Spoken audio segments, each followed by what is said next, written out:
We all Bahamian now.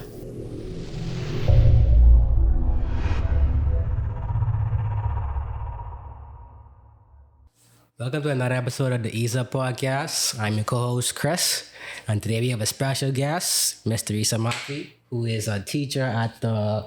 I am currently a teacher at CV Bethel Senior High School. I have been teaching for... This is my 6th year now. Not 6 years at CV, but this is year 6 I'm teaching. All right, 6 years. So you did that like fresh out of college? Or... Fresh out. Wow. Fresh out. Interesting.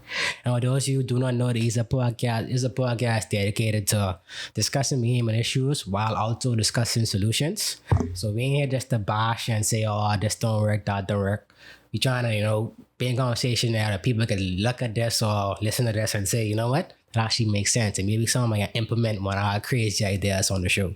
So those who are watching, I want you to know that this episode is brought to you by Educator Bahamas. Educator Bahamas brings technology to your doorstep today. And you see next we have some goodies. We got a lot of different Apple chargers. We have Sony earphones, a solar power bank for y'all who are always victims of PPL. Get one of these, your phone always can be charged. It's actually charged with the sun. So you will need no type electrical outlet, nothing. Go outside and you got power your phone on. Bing. Yo, it's a real vibe, but trying to show my city dog. You know? The wall effect when you perfect out of war. Do you even care to feel that only time will reveal? Ease up and stay strong. Focus on love and not on war. Do you even know who all you effect when you perfect out of war? Do you even care to feel that only time will reveal? Ease up and stay strong. Focus on love and not on war. So we can get into our first topic. But today, you already had Deresa said that she's been a teacher for 6 years. How is that? How's that journey been from year 1 to year 6? Year 1 to year 6, definitely a lot of changes. I started off in a primary school first. Okay. So I did 2 years at a primary school. I was at Sandlands Primary. I did Spanish there. So I actually studied to be in a high school. So they threw me into the primary school. I'm not going to say I hated it. It was actually pretty okay, but I know that I wanted to be with all the students. I did my teaching practice at a senior high school. So I was already accustomed to... Where was your practice? Where was your practice? I did it at R&B. Oh, shit. Yeah. It actually wasn't bad. It wasn't bad. It was a new experience. I did have students who were like 2-3 years younger than me in my grade 12 class. I did. I think, the oldest child would have been only 3 years younger than I was. So they were close to my age for the most part, but it wasn't too bad. How was that dynamic though?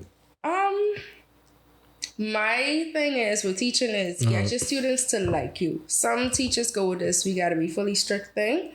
It don't usually work. Or either they can fear you and never talk to you, or just they can rebel. So what I try to have a friendly approach with my students so that they can see me and talk to me. And yes, they will respect me, but they'll also realize that I could still talk to this teacher like being in a class. Yeah, right. And they would like your class and they would do your work. So that's what I realized. So they get a little touch and they don't want to disappoint this mob. Yeah, right. So I know how it is. Yeah, 1 up to now, different. Sandlands Primary was my first school. Then I moved on to C.R. Walker. I was there for 3 years. Okay. So now I am at CV Bethel now, my first year there. So I'm still learning the culture there. But it's been a good experience. Okay. First year. Okay. But yeah, it's a good experience so far, I would say. And what like when you were going to college, to high school, did you really know you wanted to be a teacher from then, or what made you be like, I want to teach? Okay, so I initially wanted to be a dancer, like a professional dancer, right? I've been dancing my whole life. But as I was going through school, I was also very good at Spanish. So I was like, anyway, I good in this class. I also like helping people. I could teach. So I did Spanish education when I was at UB. So when I graduated, I did teaching practice, well, before graduation, TP at RM, I was a Spanish teacher. Went to Sandlands Primary as a Spanish teacher for 2 years. So then I was asked by a former dance teacher if I would be interested in transferring over to do dance because there's only a few teachers there to teaching dance, like under 7 teachers teaching dance at the time, and it's less now in the country. In the whole country, and like back in the day, there used to be plenty dance teachers, primary school and high school, and at this point, it was only dance teachers in junior high and senior high, and only a couple, and they were all a bit older. Wow. So she asked me if I'd be interested in transferring over to join, and obviously, so when all these people retire, the subject don't die out. So after my 2 years as manager at Sandlands Primary, I transferred and ended up going up to C.R. Walker, where they had dance as a class. So that's why I started teaching dance in the government system, because I would have done dance classes on the weekends and stuff with other people and stuff. So changing from Spanish to dance was a big difference too. People may think that teaching dance was easier than teaching Spanish, but it was not. It really wasn't. You had to get people to respect class for sure. That's the big thing too. And then they throw in students in from any old program. Who really want to be in dance, right. yeah. They're showing them in because, this is a class. This is an easy class. Let them go do this. But the children realized that wasn't the case. Plenty of them didn't like the class. And I had my side who obviously loved the class, loved performance, so that was good. But I had a couple, I had to push and make them realize, like, this is a real class. You could do something with this, even if it ain't a full-time job. Stuff like that. But Spanish and then dance. So I ended up basically combining wanting to be a professional dancer with teaching it. So I found a sweet spot, I would say. So yeah, that's where I am. So you're teaching dance at CV right now as well? I'm teaching dance at CV. Okay. So how was your, how would you say your adjustment from teaching? You say you teach at Educator, that's like, I would say between the ages of 6 and 11. Yeah, so at Sandlands Primary, I would have taught grade 3 to grade 6. Okay, so you taught about age 8 to 11. Yeah. How was that adjusting from that to... Primary school kids are a needy bunch, very touchy, and that ain't the kind of person I am. I loved my students dearly, but it was just so much, and controlling younger kids is hard, especially when you don't want to talk too hard. Right. Yeah, exactly. So trying to get them in order was a bit of a hassle for a while, especially during my first year. That was obviously the roughest year. Yeah, I guess for most teachers, that's their toughest year. But when I moved from Sandlands Primary to C.R. Walker, it was very easy because I always knew I wanted to teach older students anyway. Students, bigger than me, who I could talk to as normal people. Right. If I got to talk to them hard, I could do that without worrying about someone crying or getting upset. Calling mommy. I had a child in Sandlands Primary tell me he used to call his mommy for me, and that's Foxhill Churn. I didn't need nobody mommy coming from me. No, real talk. But it was the adjustment was fine for me at the time because I would have experienced it teaching practice with the older students. So leaving primary school, switching over to senior high school was actually not a big change, it wasn't too strange for me.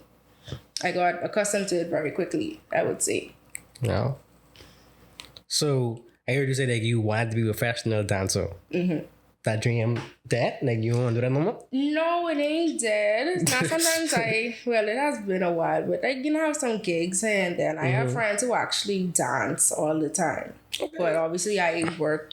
You work a 9 to 5. A 9 to 5 essentially, so I can't do every single thing. But I've done dancing with some Bahamian artists before, dancing in videos, stuff like that, teaching other people, teaching groups of people outside of my work. So I still find a way to make them both work. But yeah. Okay. That's a good background to how you get into teaching and so in your current position, do you see yourself wanting to continue being a dance teacher, or would you go back to Spanish? How you see yourself career wise? Where do you want to go? Well, I dance obviously is a passion of mine. So I would probably stay teaching dance. Now, sometimes I do find myself missing teaching Spanish. I do. So, perfect. Are you fluent in Spanish? I used to be. I have been rusty now since I haven't taught it in a few years. I haven't had to practice as much, but it'll come back as soon as I'm immersed in the language again. That's something you could do on the side too. A lot of people want to learn Spanish. Yeah, I could maybe like tutor or something, but like I would love if I'd be able to like teach Spanish and dance in one school. Like that would be good. But is that possible? It depends. On the school, I guess. It depends on the school and how much periods I could have, because you gotta have a certain amount of periods to teach and stuff like that. Seriously. So it's like it's a minimum. A certain amount you have to teach. So if they can't find me a certain amount of periods, so yeah, but it depends on the school basically. But yeah, I actually am working on having my own studio. I can't say too much yet because everything ain't in motion yet, but we're working certain steps and there. So everything start with that though. Yeah, so I am going to definitely continue teaching dance till I can't do it no more. So that's definitely gonna happen. And if I could find a way to be tutoring Spanish, stuff like that, I definitely would do that too. All right. Hey, y'all heard it there first. If y'all want to get a Spanish tutor, it coming. Dance studio coming. Stay tuned for the details. Let's talk about like the importance of education. I am one to think that, you know, I mean, here locally, I think we tell our kids, or I know I ain't too far from me to get on that road. So I've been told, you know, go to school, learn all you can, do your best, blah, blah, blah. While I think education is important, I think here in the Bahamas, like, I guess we kind of dumb it down away. Like, we want our kids to learn math, Spanish, like how you say you teaching dance. Like, an ordinary parent when it come to school and be like, but why you in dance, bro? Like, why you taking art for a class? Like, what's going on? Like, you ever seen math? Like, I don't care about this A in dance. You know, Right. You know what I mean? So like, how would you say like education is viewed here? Like, do you think parents and students both see it as, hey, there's something that can help me get better in life, or are they just looking at it like, yeah, because you know, like as a country, our youth are our most important assets. Like things that we can see, things that we can develop right now. Like these kids who 5 and 4 and then 6, 11, 12, 15, eventually they can be the ones coming up and be like, oh, y'all didn't figure it out, but we got down to this and yeah. So how do we, one, keep education important? Two, how do we show them like, hey, there's more than one way to be quote unquote educated. Like you don't have to just be the guy. Like all us ain't gonna be good at math, right? So how do we show parents and students and society at large that, hey, education is important, but there's different forms of education. There's conflict resolution. There's emotional intelligence that we have to learn. Like I don't think we learn that here at all. It's just like stop crying, get over it, you know. So how do we one show that like I say, show them how important it is, and two, how do we grow it so they can understand like there's different ways to be quote unquote educated. Okay, so with showing how important it is, I think especially for students, their parents have to instill the importance in them. That can't really come from your teachers. You spend a lot of your day at school, but at the end of the day, you go home to your parents. You wake up in your parents' home and you go back to home to your parents, and your parents have to instill in you why education is so important. And that's part of the issue that I see as a teacher now. A lot of parents don't care. In my years of teaching report card, they would come around. Some parents don't come up to pick up their child report card. And the report card the child can't carry it on. No, child can't carry it. So the report card sitting up in the school for the child all their years in school. Like y'all have seen that? Like yes, you ask the child, oh, what your GPA was. I don't know, my mommy never pick it up. I said, you ain't out to the come though. She ain't won't come, or my daddy ain't won't come. So the parents need to. Wow. The parents have to see how important it is. So the child don't even know like where they measure. Right, they have no idea where they are, especially now with this national high school diploma. So children don't know what their GPA is, and that's so important.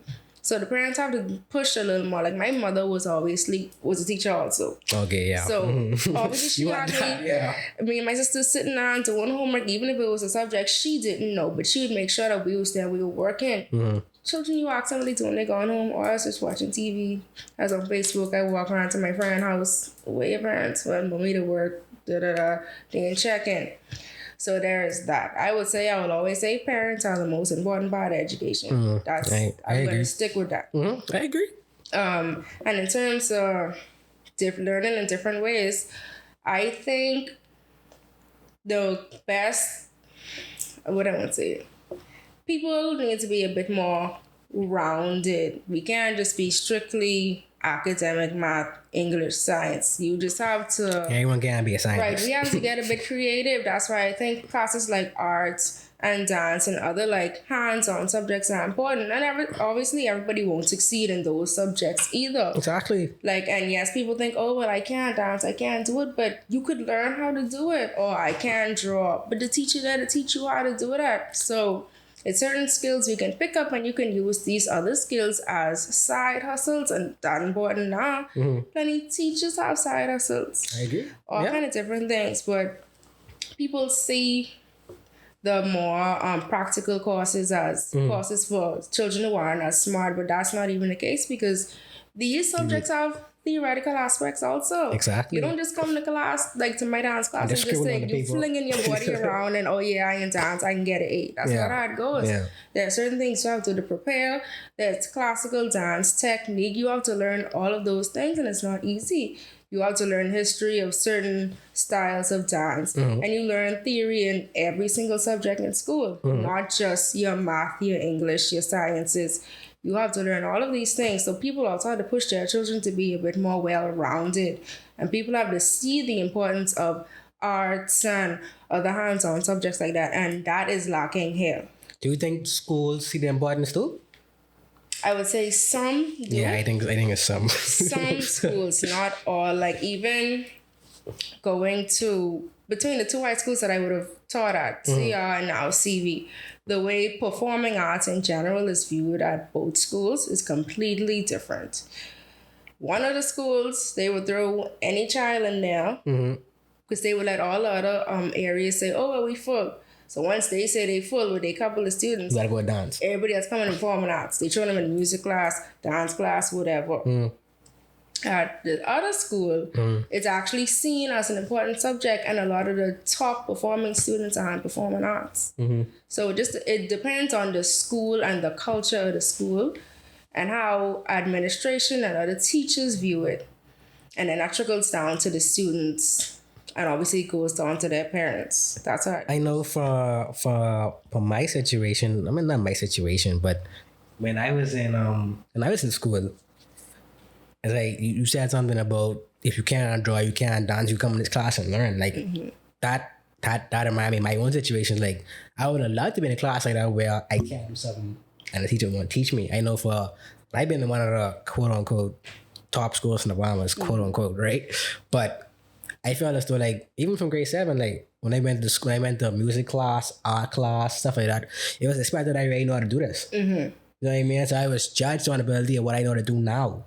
And if you didn't know how to do certain things, then it's like, oh, you ain't bright, or you ain't gonna never get this. So I know, like, I was reading this book recently, and it's talking about the fixed mindset and the growth mindset. And the fixed mindset is basically telling someone like, hey, you ain't good at it, just stop. You ain't gonna ever get it. And I felt as though like, I know like for me when I was like in grade 7, you like 11, 12, that was discouraging. Like you come into school, you trying to like you want to learn music, but it's not being taught to you. Like like it's even a time when the teacher would you to only call the people who already knew music. Like you separating us. Like we already showing us like the children behind. Yeah, like you ain't care. So teach music. You got to art. If you couldn't draw, it's like like so I feel as though, and like I say, it's one of the top schools around. So I like, to me, that showed me from then, like, bro, these people really only care about math, language, science. They'll push those. Yeah. So like when you encounter a school who really don't care, how do you as a teacher find that balance and like that? You still gotta push. No one like faculty or administration ain't really behind me, but I still want these kids to learn. Like, how do you balance that? As the teacher in your classroom, and it all depends on each individual teacher, you just have to say, I am going to do this and I am going to accomplish this, whether I am backed by administration or my supervisor or whoever. If you really like your job, you're going to do that little push. And it ain't nothing to say, let me get this child up to speed. And what I find works a lot is let another student have that child behind. Sometimes they learn better like that. I've seen that multiple times. Yeah. Even when I was teaching Spanish and in dance, I would see that if maybe something I was saying wasn't getting across to someone else, I pull a student who doing it well. And I say, well, go take this child to the side. You go help them with it. See how it works. And sure enough, that child's going to get better at it. So how did you develop that method? Or how did you come across and say, let me try this? Like, it was just you going out your way and say, you know what? I don't want this person to, feel like they ain't good or they can't learn it. So let me find a different way. Was that something you caught of your own? Or? Well, in being a teacher and sitting down in my class, I would see, okay, let's say you give them an assignment. You sitting down at your desk, you just waiting for them to do the assignment. You would see students saying, oh, well, how do I do this to the child next to them? How am I supposed to do this, blah, blah, blah. So you walk around and you end up hearing the child explaining it to them and watch that other child actually get it. So I just watched that over time. You'd see it in any classroom. I know for school for me, that was discouraged. Like, we be in class and you don't understand something, but what's going on? Like, no, get out of the class. You talking, you distracting. I don't like stuff like that. So even if I see something like that, maybe I'd say, well, maybe you could ask me first. That's what maybe I would do. But even if I see that my help still ain't really getting through, go to the child who know it. I ain't considering that cheating. It's just assistance, obviously, especially if it ain't a test. Yeah, of course. If it ain't no test or nothing. Right. So take the child to the side, go help. I find that works most of the time. That's pretty interesting, because like I say, being in school, I guess team learning was sort of discouraged. Like everyone, they want you to do it yourself so they can say, oh, this one better, that one better. Almost like creating competition. Yeah, like it's that school's, I guess, MO. Like it's that their not their purpose, but it's what they're trying to do. Like it's that they're, because I know in my adult phase now, I see learning as more something fun. Like when I was in school, I didn't think it was fun based on like the environment we was in. Like it was a competition type of environment. You had to get A's or B's, or as far as you're concerned, you don't make no sense. So is that something schools push? Like if you need y'all to compete, like you gotta outdo this one, outdo that one. Like, nah, I don't know, because like maybe certain schools may do it, but I see it as a bad idea, because why are you making students in one school compete with each other? Like, yes, every child wants to push to the top, but you don't need to blatantly say you need to do better than this child. That is going to impact somebody negatively. It's not going to work for every child. Now, obviously, competitions between schools, I find that work, that is healthy. You push, let's get better results than this other school. But to say you have children in the same school, in the same class, actively competing, that it ain't gonna work. I think it's a lot of pressure. Children start resenting each other, or just saying, well, I can't be their friend because they beat me at this. And then stuff like that. And you would see it.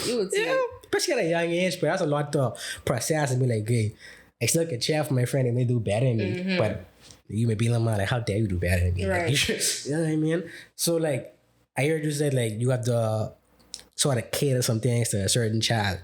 Do you think classroom size like affects the ability to do that? Definitely, especially depending on the subject too.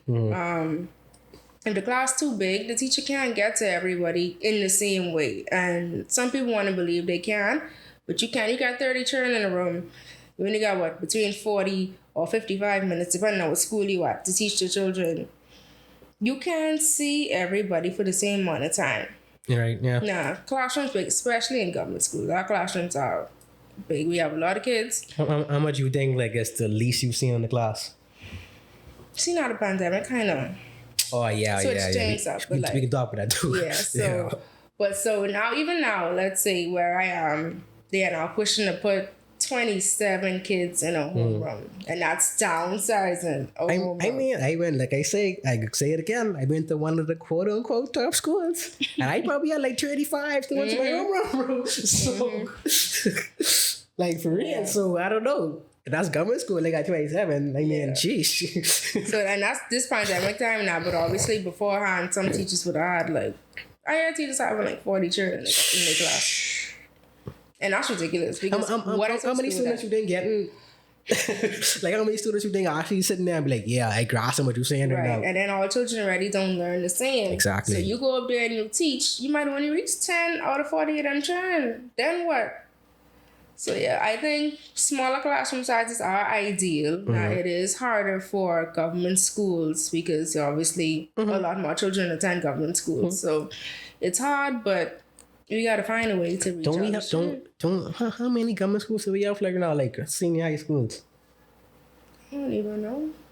Like I always wondered why like we don't just like, especially when we do these things with hotels, like why is it a requirement that hey, you build a school? Like straight off the bat, like even if it may not be in Nassau, like we have these islands without these all age school, like you've been to one school your whole life. Like I've been to one school my whole life. I know how that play in my mind. Like you want a different environment, you get tired, you don't get sometimes you don't outstay your welcome, like you don't walk, like teachers tired you tired of them. So you need somewhere else to go where you could grow your wings. And I can't imagine these children on the family islands feel like I going to the same place from a little boy. I 18 years old. No choice because only one school on the island. Exactly. So I always wonder why like our government don't be like, hey, y'all hotels, we giving y'all these taxpayers, we giving y'all these lucrative offers, y'all getting this free land. Why isn't there a process where a school, a sporting complex, something is built to where our students can benefit from it? Like, why isn't that something they do? Isn't that important? You see, budgets. Why isn't education budgets is be getting cut? I saw that recently too. Yeah. We also have a problem where a lot of schools don't even have enough teachers. And so you have teachers teaching more than one subject? Teachers teaching more than one subject, or like where there are areas where the department is small, so they have to pull out the teachers to substitute their periods. So you would have to like have somebody else content work in front of you. I don't know how to teach no family life. But all of a sudden I have to sub a family life class and we have issues like that. So I think there aren't enough incentives to get more teachers. So before we even could say we building more schools and all that, we need to get more people interested in teaching. And I think a part of it, people don't come in because we don't get paid. Yeah, like that, and I think that's the number one reason. And people want to tell you, oh, well, you come into education, the money wasn't blah blah blah. But like everybody got to go through a teacher, so I ain't getting paid scraps. Everybody. And just because you're a teacher don't mean you shouldn't have a livable wage. Exactly. Like you still got a life. You got your own kids, you marry one family one day. So why is that you should just take